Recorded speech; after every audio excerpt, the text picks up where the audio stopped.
So the first thing that I would recommend you to do is record vertically. I don't know, vertical. Go to the Final Cut Pro, new project, and if your Final Cut Pro is the old version, you're just gonna go to the custom 1920 by 1080.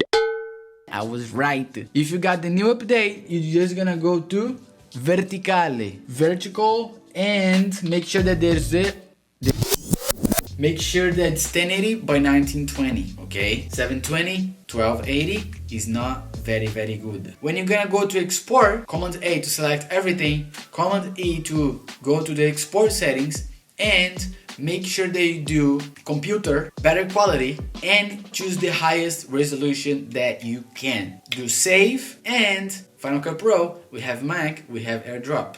Use your AirDrop, is the best way you're gonna have in your cell phone right away in the highest quality possible, and you just gotta post it. If you think that this video was helpful, please subscribe to this channel so we can reach 1000 before the new year. Let's see if we can do that.